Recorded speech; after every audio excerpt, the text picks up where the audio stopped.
Allahu la ilaha illa huwal hayyul qayyum.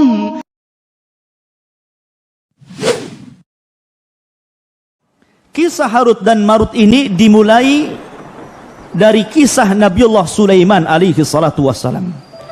Jadi sebelum Nabi Sulaiman alaihi salatu wassalam diutus menjadi nabi dan rasul, syayatin al-jin ini mereka senantiasa naik ke langit.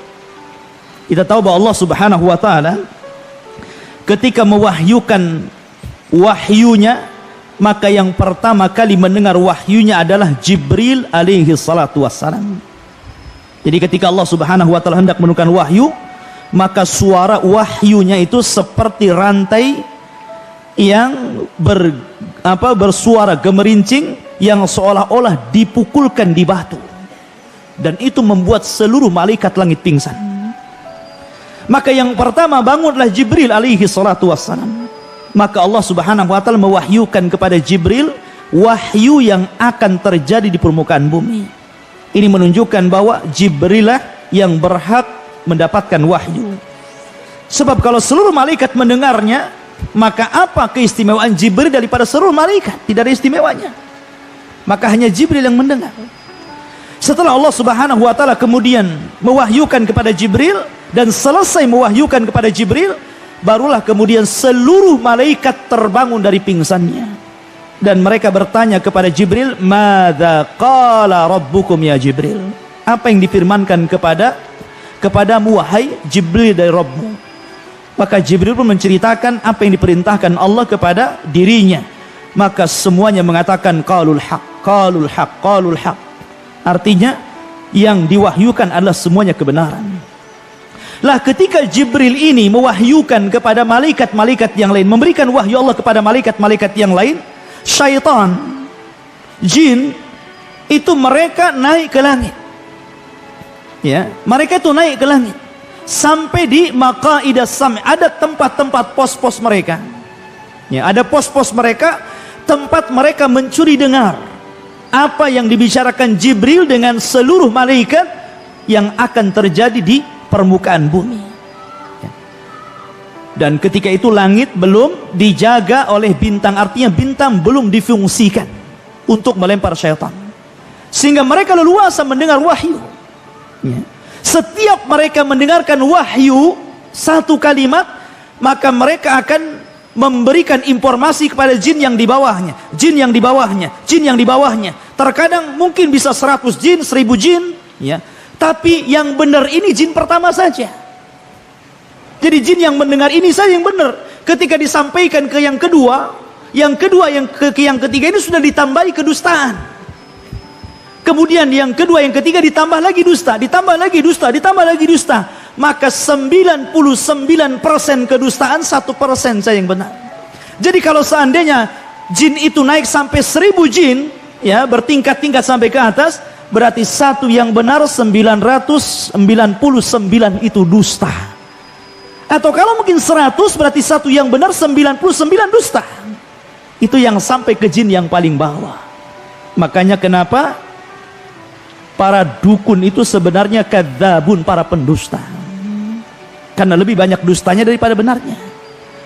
Maka sampai jin yang bawah, maka mereka akan mencari para kuhan, mencari para dukun paranormal, untuk memberikan kepada mereka kabar tentang gaib menurut manusia.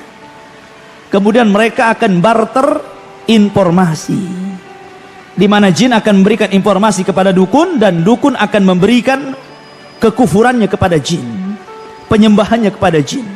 Mereka berbisnis dalam kekufuran, ya kan? Akhirnya ketika Nabiullah Sulaiman alaihi salatu wassalam Allah angkat menjadi nabi dan rasul. Ingat ikhwan, dari seluruh keturunan Yakub atau Bani Israel, Yakub itu Israel, maka seluruh keturunannya adalah Bani Israel. Yakub itu memiliki 12 anak, 12 putra, salah satunya Yusuf dan Binyamin. Lah dari 12 putra Yakub inilah kemudian lahir keturunan-keturunan Yakub yang disebut dengan Bani Israel. Lah Bani Israel ini terbagi menjadi dua. Ada yang Allah karuniakan dari keturunannya para nabi dan rasul, dan ada yang Allah karuniakan dari keturunannya menjadi para penguasa dan raja. Ya. Lah ada dua nabi yang Allah gabungkan antara nubuwah dan juga kerajaan. Siapa? Pertama Nabi Daud alaihi salatu wasalam. Allah gabungkan, bukan hanya sebagai nabi, tapi dia juga sebagai raja. Padahal sebelumnya kalau raja-raja saja, kalau nabi, nabi saja. Ya. Tapi Daud Allah gabungkan dua kenikmatan, nabi dan juga raja. Kemudian setelah Daud meninggal dunia, warisan ini diberikan kepada ibnu Daud, Sulaiman alaihi salatu wassalam. Allah gabungkan juga dua kekuasaan ini, jadi nabi dan juga jadi raja. Bahkan dia raja dari seluruh para raja di zamannya. Makanya sering saya katakan bahwa di dunia ini yang pernah berkuasa, menguasai dunia secara jumlah hanya ada 4. Yang 2 mukmin dan 2 kafir. Yang satu Nabi Sulaiman, dia menguasai dunia, dia mukmin. Kemudian yang kedua Dzulqarnain, dia menguasai dunia dan dia mukmin. Kemudian yang 2 kafir, pertama Raja Namrud, yang ketiga, yang keempat Bukhtun Nasr, yang telah menyerbu negeri Palestina dan memperbudak bangsa Yahudi. Ya. Ada yang mengatakan ikhwatu fiddin yang dimuliakan Allah Azza wa Jalla. Jadi ketika Sulaiman ini Allah berikan mukjizat bahwa dia diberikan seluruh kekuasaan yang ada di alam semesta, maksudnya di alam bumi ini, dia bisa menaklukkan seluruh binatang. Dia bisa menaklukkan manusia dan juga jin, semua tunduk kepada Sulaiman. Makanya dia berdoa kepada Allah, Rabbi habli, ya Allah berikan kepadaku mulkun la yambagi ahadun ba'di, begitu. Ya. Jadi ya Allah berikan kepadaku satu kerajaan yang kerajaan ini tidak bisa dimiliki siapapun setelahku, karena dia bisa menguasai semuanya. Dia bisa menguasai manusia, dia bisa menguasai jin, dan dia bisa menguasai seluruh hewan-hewan. Bayangkan, Anda bisa bayang pasukan Sulaiman ini. Dia memiliki pasukan yang sangat kuat karena jin takluk kepada Sulaiman. Lah ketika itu ikhwatu fiddin yang dimuliakan Allah Azza wa Jalla, Sulaiman ini punya katib, tukang catat. Ya kan? Setiap dan tukang catatnya Sulaiman, sekretarisnya Sulaiman ini menulis segala sesuatu yang diperintahkan Sulaiman, yang dirahasiakan Sulaiman, baik tentang nama-nama Allah yang azam, baik tentang rahasia jin, baik tentang rahasia binatang ataupun manusia. Dan yang tahu hanya Sulaiman dan tukang catatnya ini. Setelah Sulaiman alaihi salatu wassalam, Allah takdirkan mendekati kematiannya. Maka kemudian Sulaiman akhirnya menyimpan catatan sekretarisnya itu di bawah singgasananya, di sebuah kotak, dan diletakkan di bawah kursinya. Dan ketika itu Sulaiman alaihi salatu wassalam sempat mengatakan kepada seluruh jin dan manusia, man iqtaraba fi hadas sunduq minal jin sayastarih. Barang siapa yang mendekati kotak yang berisi tulisan-tulisan yang berharga ini, kalau dia dari kalangan jin, maka dia terbakar. Ya kan? Akan tetapi man iqtaraba minal insi bi kalimatin yaz'am fiha anna ahadan ghairallah, ya, ya'riful ghaiba fasa'aqtuluhu. Tapi barang siapa yang kemudian didekati oleh manusia, kemudian setelah dia membaca di antara kalimat-kalimat yang tercatat itu, kemudian dia mengaku mengetahui yang gaib, maka saya akan bunuh dia. Akhirnya tidak ada yang mendekati dari kalangan jin ataupun manusia akan kotak itu. Maka ketika Sulaiman meninggal dunia dan tidak ada yang tahu meninggalnya, bagaimana tidak ikhwatu fiddin?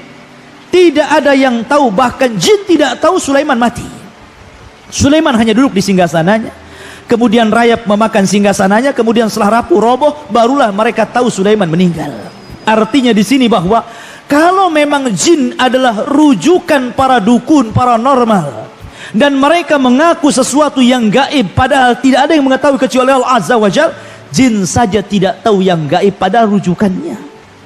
Jin tidak tahu kematian Sulaiman. Sulaiman sudah mati, jin tidak tahu. Macam mana kemudian para dukun mengetahui hal-hal yang gaib sementara rujukannya tidak tahu yang gaib? Ma'asyiral muslimin rahimani wa rahimah. Maka setelah Sulaiman meninggal dunia, kemudian generasi yang mentauhidkan Allah Azza wa Jalla sudah mulai punah. Datanglah generasi berikutnya yang mereka sudah terpengaruh akidahnya. Akhirnya kemudian syaitan datang kepada kaum Babil, kaumnya Sulaiman alaihi salatu wasallam, menjelma menjadi seorang manusia yang sangat saleh. Ketika itu di Babil ini ada seseorang yang bernama Harut dan Marut. Karena solehnya sehingga seolah-olah dia malaikat. Makanya Allah Subhanahu wa taala mengatakan, wa ma unzila 'alal malakaini bi Babila Harut wa Marut, dan apa yang diturunkan kepada dua malaikat di Babil, yakni Harut dan Marut. Artinya Harut dan Marut itu bukan malaikat, tapi seolah-olah malaikat karena dia saleh. Ada juga ahli tafsir mengatakan bahwa dia adalah syaitan. Harut dan Marut ini syaitan, ya, berpura-pura menjadi malaikat sehingga dikatakan dua malaikat. Walaupun pendapat yang rajih, yang masyhur, yang mendekati kepada kebenaran, wallahu alam, bahwa Harut dan Marut adalah minal bashar. Dia adalah manusia sama dengan kita. Karena kesolehannya orang menganggap apa? Dia malaikat. Akhirnya kemudian syaitan ini mendatangi Harut dan Marut. Kemudian syaitan mengatakan kepada Harut dan Marut, ya, kata syaitan kepada Harut dan Marut mengatakan, aturiduna, maukah kalian an adullakum ala mulkin la yanfad? Maukah kalian berdua aku tunjukkan kepada sebuah kerajaan sebagaimana engkau melihat bagaimana Sulaiman bisa menaklukkan semua yang ada di bumi ini, baik jinnya, binatangnya, manusianya, maka aku pun akan menunjukkan kepada apa yang dimiliki Sulaiman. Maka akhirnya Harut dan Marut ini diuji oleh Allah Azza wa Jalla. Akhirnya nurut kepada syaitan ini. Kemudian kata syaitan ini, bongkarlah di bawah kursi ini ada sunduk, ada kotak. Di situ ada buku yang mempelajari tentang ilmu-ilmu yang dipelajari Sulaiman. Maka kemudian Harut dan Marut mengatakan, kenapa engkau tidak ambil saja buku itu dan kau pelajari sendiri? Syaitan ketakutan. Kenapa? Karena janji Sulaiman mengatakan, barang siapa yang mendekati sunduk ini dan dia adalah jin dan syaitan, maka terbakar dia.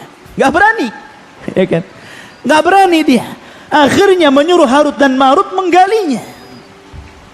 Dan setelah dibongkar kursinya, ternyata dia mendapatkan satu kotak dan berisi catatan ilmu Sulaiman tentang sihir, menaklukkan jin, menaklukkan binatang, dan begitu seterusnya.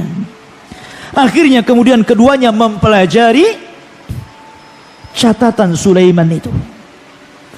Dan setelah mempelajari, akhirnya dia pun memiliki ilmu sihir. Dan dikenal oleh orang-orang, kalau antum ingin belajar sihir, datanglah kepada Harut dan Marut. Itu guru sihir yang paling unggul di zaman itu, ya kan? Maka semua orang berbondong-bondong kepada Harut dan Marut, karena di zaman itu ikhwatu fillah, orang-orang Yahudi itu terkenal tukang main sihir, karena sihir itu berasal dari mereka. Makanya siapa yang menyihir Nabi coba? Yahudi. Labid bin Asam, seorang Yahudi yang menyihir Nabi. Nabi disihir, diambil sisirnya Nabi, mishtadan, dan rambutnya Nabi serta sisir yang biasa bersisir Nabi diambil oleh Labid bin Asam, kemudian dijadikan buhul untuk menyihir Nabi, dan berhasil, ya kan? Karena sihir itu pasti ada buhulnya. Min syarri nafasa tifil uqad. Uqad itu artinya buhul. Setiap sihir itu ada buhulnya, ya. Maka kemudian, dan buhul itu biasanya diambil dari orang yang akan disihir, entah pakaiannya, entah mungkin rambutnya, entah kukunya, pokoknya dari badan si tukang sihir yang akan disihir tadi. Maka akhirnya kemudian diambillah rambut dan sisir Nabi SAW, kemudian dimantra-mantrai oleh Labid bin Asam Yahudi ini, kemudian diletakkan dalam sumur. Bayangkan, bukulnya diletakkan dalam sumur. Akhirnya Nabi terkena sihir, sehingga dia terhayalkan dia sudah menggauli istrinya, padahal tidak. Seolah-olah dia telah menggauli istrinya, padahal nggak menggaulinya. Tapi ikhwatu fiddin, akidah ahli sunnah bahwa karena ada orang yang berusaha melemahkan hadis ini. Hadis ini berusaha dilemahkan, ya kan, oleh sebagian orang-orang yang tidak suka dengan sunnah. Mereka mengatakan tidak mungkin Rasul kena sihir. Bukankah Rasul maksum? Bukankah Rasul terjaga? Ikhwan, ya. Tidak ada kaitan Rasul kena sihir dengan kemaksuman Rasul. Tidak ada kaitannya. Justru sebenarnya ini menguatkan bahwa Nabi kita Muhammad sallallahu alaihi wasallam itu abduhu wa rasuluhu. Dia adalah hamba. Makan seperti kita, minum seperti kita, tidur seperti kita, dan terkena sihir seperti kita terkena sihir. Ya. Tidak ada kaitan antara maksum dengan sihir. Karena Allah Subhanahu wa taala berfirman, "Ya ayyuhar rusul, balligh ma unzila ilaika, fa illam taf'al fama ballaghta risalatah, wallahu ya'simuka minan nar." Wallahu ya'simuka minan nar. Allah yang memberikan kemaksuman kamu di hadapan manusia. Tidak ada kaitan antara maksum dengan kena sihir. Ya. Dan ini justru memperkuat bahwa Rasul kita manusia, bukan malaikat yang tidak bisa terkena sihir. Ya. Ma'asyiral muslimin rahimani wa rahimakumullah. Maka Jibril kemudian turun kepada Rasul sallallahu alaihi wasallam atau malaikat yang lainnya, kemudian meruqyah Rasul sallallahu alaihi wasallam. Akhirnya turunlah surat yang dikenal dengan Muawwidzatain, Qul a'udzu birabbin nas dan Qul a'udzu birabbil falaq. Dengan kedua ayat ini malaikat meruqyah Rasul.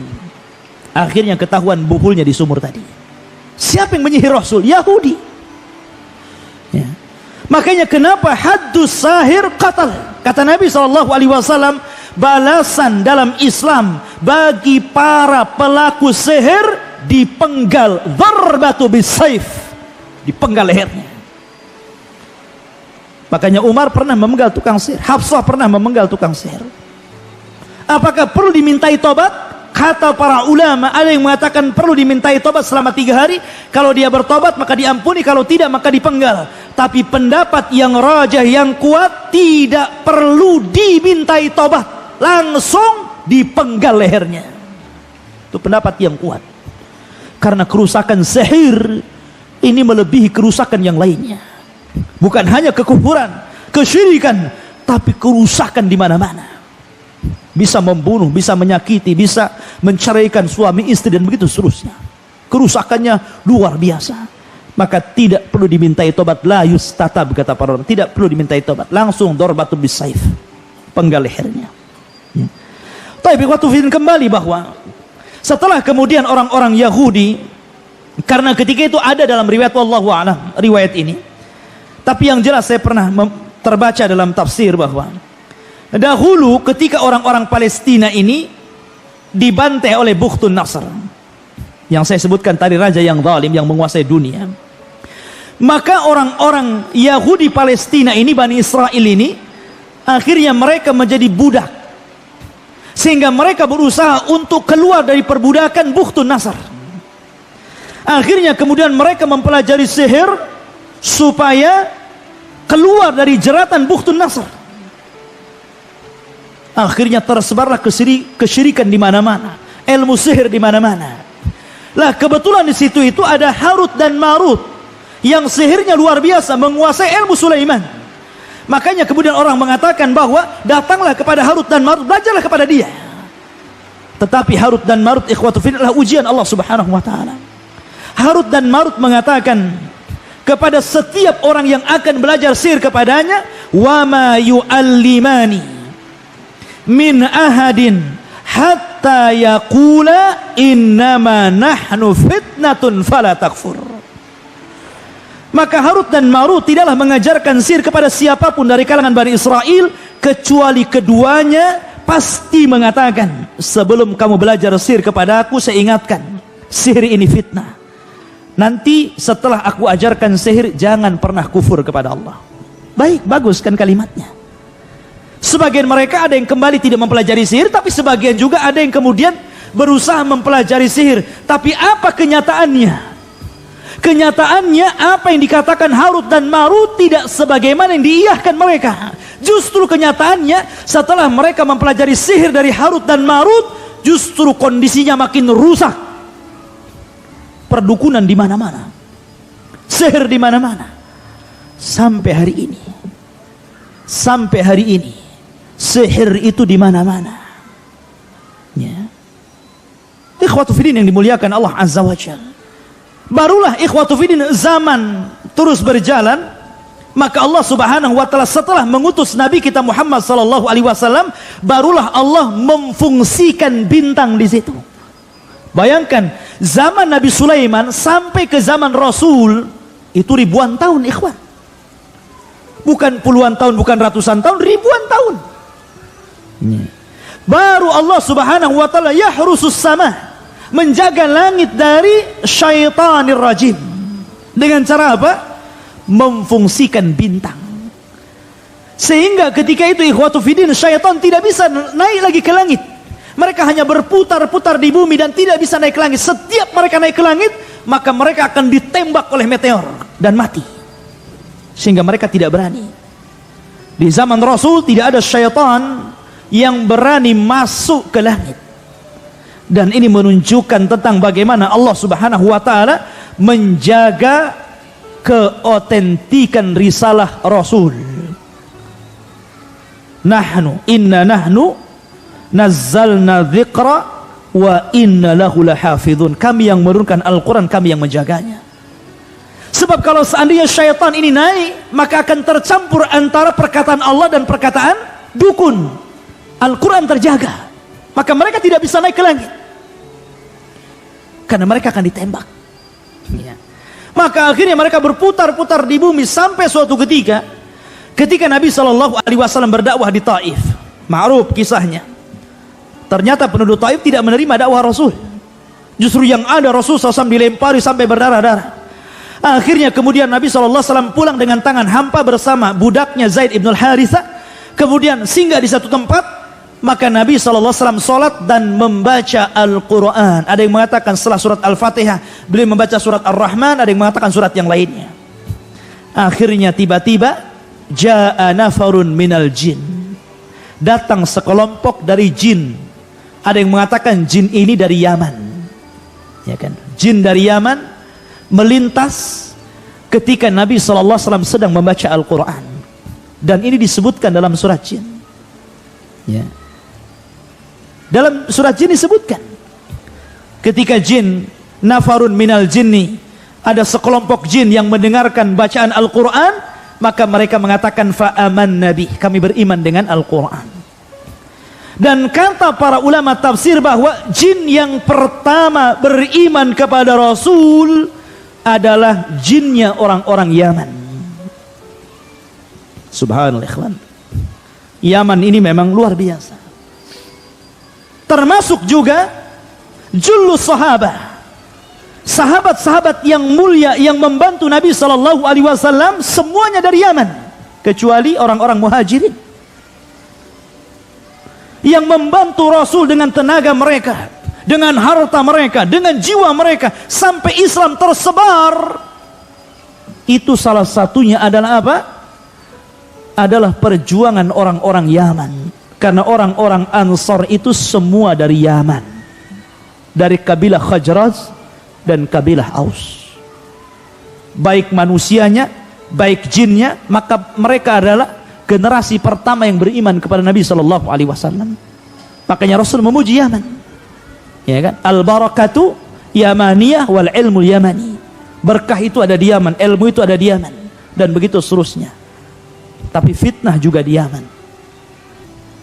Karena tanda-tanda kiamat ketika 3 negara berperang. 1 Yaman, 2 Irak, 3 Syam. dan sekarang tiga-tiganya telah berperang. Tanda-tanda kiamat, ikhwan. Ya kan? Apakah jin-jin yang pertama beriman kepada Nabi SAW mereka adalah sahabat-sahabat Rasul? Sebagian ulama tafsir mengatakan ya, mereka sahabat Rasul.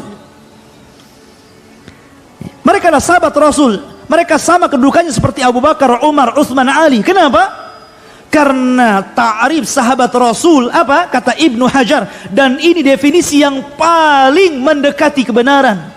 Sahabat adalah man laqiyan nabiyya sallallahu alaihi wasallam, pertama berjumpa dengan Rasul. Tidak mesti melihat Rasul, tapi berjumpa. Karena kalau melihat, orang yang buta tidak jadi sahabat. Yang penting berjumpa dengan Rasul. Yang kedua, beriman dengan Rasul. Bukan hanya berjumpa, tapi beriman. Karena banyak yang berjumpa tidak beriman, bukan sahabat. Abu Jahal juga berjumpa, tapi tidak beriman. Tapi sahabat, tidak disebut sahabat. Tidak ada sahabat Rasul Abu Jahal, Abu Lahab. Ya. Kemudian wa mata 'alal Islam. Yang ketiga, mati di atas Islam. Karena banyak juga sahabat yang murtad. Yang murtad tidak Islam, artinya tidak jadi sahabat. Walau takhallalatir riddah. Dan yang keempat, kalau dia kemudian sempat murtad kemudian masuk ke dalam Islam, perkataan yang rajih para ulama, dia digolongkan sahabat walaupun sempat murtad tapi masuk lagi ke dalam Islam. Sebagaimana ada beberapa sahabat yang murtad kemudian di zaman Abu Bakar masuk lagi ke dalam Islam. Mereka sahabat Rasul. Maka jin-jin yang beriman di zaman Rasul, mereka adalah sahabat Rasul. Mereka berjumpa dengan Rasul, mereka beriman dengan Rasul, mereka mati di atas agama Rasul. Maka mereka sahabat Rasul dari kalangan jin tentunya. Ya. Ma'asyiral muslimin rahimani wa rahimakumullah. Kembali bahwa setelah itu maka jin banyak yang beriman kepada Allah Azza wa Jalla. Ketika mendengar suara Al-Quran, maka mereka kemudian kembali kepada kaumnya dan mendakwahkan Islam. Dari sini kita tahu bahwa Rasulnya kalangan jin adalah manusia. Tidak ada nabi dan Rasul dari kalangan jin. Jin itu mengikut syariat manusia. Rasul mereka sama dengan Rasul kita, Nabi mereka sama dengan Nabi kita Muhammad sallallahu alaihi wasallam. Ma'asyiral muslimin, kemudian Allah Subhanahu wa taala mengatakan, "Fayata'allamuna minhuma ma yufarriquna bihi bainal mar'i wa zawjihi." Maka kemudian orang-orang Bani Israel, orang-orang Yahudi itu mempelajari dari keduanya Harut dan Marut apa yang bisa memisahkan antara suami dan istri. Perlu catatan ikhwan, sihir dahulu dengan sihir sekarang itu ada kemiripan. Sihir yang banyak di masyarakat kita dan juga di masyarakat dahulu sebelum Islam itu berkisar di antara dua sihir. Yang pertama as-sarfu dan yang kedua al-atfu. Itu yang banyak sihir. Pertama as-sarfu, yakni memalingkan suami istri suruh bercerai. Terkadang ada suami yang kena sihir melihat istrinya tidak suka, malas untuk melakukan hubungan dengan istri padahal hubungan itu syar'i. Ya kan? Malas untuk mendekati istrinya, atau mungkin sebaliknya, akhirnya ujung-ujungnya cerai. Atau yang kedua al-atfu, sebaliknya, ya. Sebaliknya menanamkan kecintaan kepada keduanya, atau menanamkan kecintaan kepada wanita orang, atau bahasa kita mungkin ilmu pelet begitu ya, supaya orang dekat dengan dia. Dan ghalibus sihri hakadha, umumnya sihir seperti itu. Namun ada juga sihir yang ganas yang sampai membunuh ikhwan. Naudzubillah. Ya. Maka di sini Al-Quran mengatakan bahwa mereka mempelajari sihir itu apa yang bisa memisahkan antara suami istri. Wa ma hum bidharina bihi min ahadin illa biiznillah. Tapi ingat bahwa sihir apapun tidak akan memadaratkan siapapun kecuali atas izin dari Allah Subhanahu wa taala. Seandainya tukang sihir ini berkumpul di dunia kemudian hendak menyihir antum, kalau seandainya Allah tidak mengizinkan sihir itu terkena antum, antum tidak akan terkena sihir. Karena Rasul mengatakan, seandainya seluruh manusia berkumpul, jinnuhum wa insuhum, manusia dan jinnya, ada an yadurruka bi syai'in lan yadurruka illa bima qad kataballahu lak. Tidak akan sampai madarat itu kepadamu kecuali memang madarat itu sudah ditetapkan di Lauhil Mahfuz. Ya. Kemudian wa yata'allamuna ma yadurruhum wa la yanfa'uhum. dan mereka mempelajari apa yang memadaratkan mereka dan tidak bermanfaat. Sihir itu tidak ada manfaatnya sedikit pun, bahkan akan mengantarkan kepada kekufuran. Sihir itu tidak manfaat, ikhwan. Maka jangan pernah mempelajari sihir. Jangan pernah, ya. Mencoba-coba baca antum ke pasar, oh ini ada bagus, ada buku mujarabat, ya kan? Isinya a ba ta sa jim kan, gitu kan? Nggak jelas itu. Ya. Macam-macam, jangan pernah membaca, karena terkadang bahasa-bahasa yang dijungkir balikan dalam raja-raja itu mantra-mantra yang isinya meminta pertolongan kepada jin atau mungkin nama-nama jin itu sendiri. Jangan pernah dibaca, bakar, ya kan? Kemudian walaqad alimu laman ishtarahu ma lahu fil akhirati min khalaq wala bi'sa ma syara bihi anfusahum law kanu ya'lamun. Dan sungguh mereka sudah tahu barang siapa membeli menggunakan sihir itu niscaya tidak akan mendapatkan keuntungan di akhirat. Dan sungguh sangatlah buruk perbuatan mereka yang menjual dirinya dengan sihir sekiranya mereka mengetahuinya. Walau annahum amanu wattaqau lamathubatun min indillahi khairun law kanu ya'lamun. Dan jika mereka beriman dan bertakwa, pahala dari Allah pasti lebih baik sekiranya mereka mengetahui. Subhanakallah bihamdika asyhadu an la ilaha illa anta astaghfiruka wa atubu ilaik. Allahu ta'ala alam. Assalamualaikum warahmatullahi wabarakatuh.